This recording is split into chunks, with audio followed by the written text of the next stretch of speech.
He has come from London and to recite Majlis-e-Muharram at Azara Islamic Center in Richmond.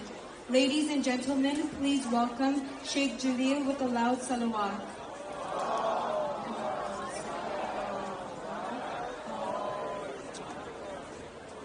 Alright, unfortunately Sheikh Jaleel is not here. I would now like to call upon Sheikh Syed Saleh Kazwini, who is a graduate from Qom and a graduate from the University of Michigan, where he completed a master's degree from Wayne State University. He currently lectures in multiple mosques around Michigan and teaches course on Islamic ideology. Sheikh Saleh is currently reciting Majlis during the 10 days of Muharram at Muslim Youth in Motion, MYM. Please welcome him with a loud salawat.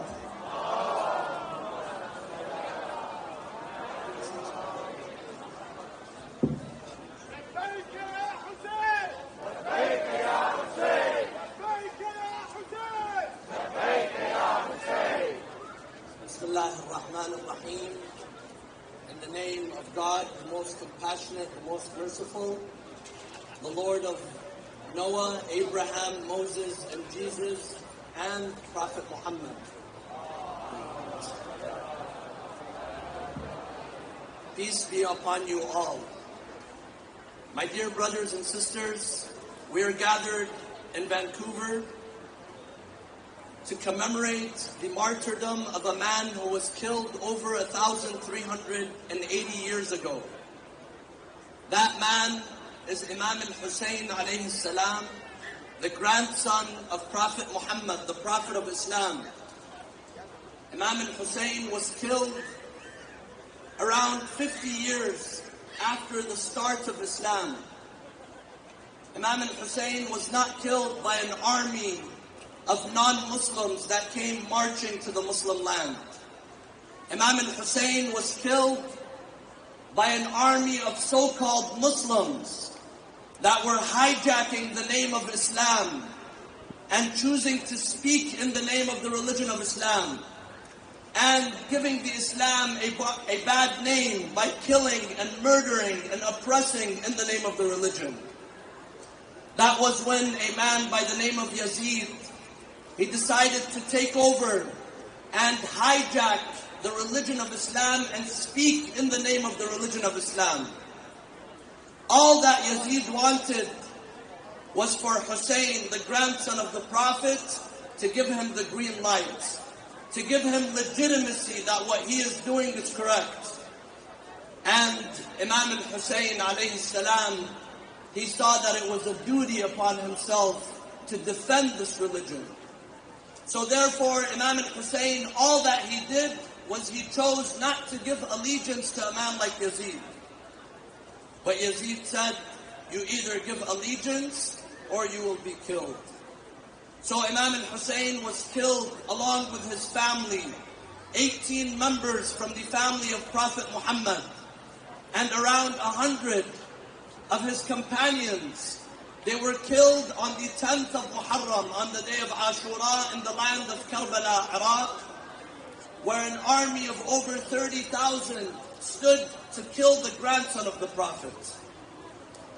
My dear brothers and sisters, some of you who are watching, some of you who are walking by, why are we commemorating a battle that was very short? A battle that lasted not too long. It didn't last too long. There are many wars, there are many battles, there are many casualties. But every year and all over the world, people are commemorating the martyrdom of Imam al-Hussein. And in fact, we treat the martyrdom of Imam al-Hussein as if he was martyred just a few days ago. You find some people, they lost their own relatives just a few days ago or a few months ago. And they forget their relatives. They forget those who were killed, those who died. But the martyrdom and the tragedy of Imam al-Hussein, which took place over 1,300 years ago, is never forgotten. Why? There are many lessons that we learn from Imam al-Hussein. One is that we learn that the religion of Islam has certain spokespersons. Not any person who comes and assumes the position of leadership can speak in the name of the religion of Islam. And this is a problem that we deal with today. Today there are terrorists. There are individuals who have hijacked the religion of Islam once again, killing and oppressing in the name of this noble religion, in the name of this peaceful religion. Imam al-Hussein alayhi salam, he teaches us to defend the truth. He teaches us to stand with the truth, even if that means we will be harmed. Because he says, in a famous statement, he says, a life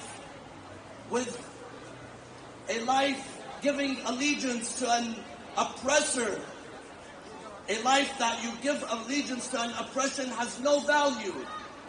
He says, ألا وإن الدعي ابن الدعي قد ركز بين اثنتين بين السلة أو الذلة وهيهات من الذلة. He said, Yazid and Ubaydullah ibn Ziyad, they have given me two options. Either I submit and I compromise my principles and my values, or I'm killed. And then he says, I would never submit my values. I would never compromise the message of Islam. This is a major lesson that we learn from Imam al-Hussein. Second, my dear friends, we remember and we learn from Imam al-Hussein how to accept everyone. As the sister mentioned, the message of Imam al-Hussein was an inclusive message. It was a message that accepted people, different people. Imam al-Hussein, he wasn't an exclusive message. He had a message that accepted everyone. This is why we stand with Imam al-Hussein. This is why the whole world, not only Arabs, everyone commemorates Imam al-Hussein. And finally, Imam al-Hussein, he stood on the day of Ashura all alone. And he called out, is there anyone to help us? Is there anyone to support us? At that day, there were not many people that supported him. But today we come here and we show our support to Hussein. We show our support and we stand and walk with Hussein by saying that we will defend the values that Imam al-Hussein stood for. We will defend the principles that Imam al-Hussein stood for, and we all cry out, لبيك يا حسين لبيك يا حسين لبيك يا حسين والسلام عليكم ورحمة الله وبركاته.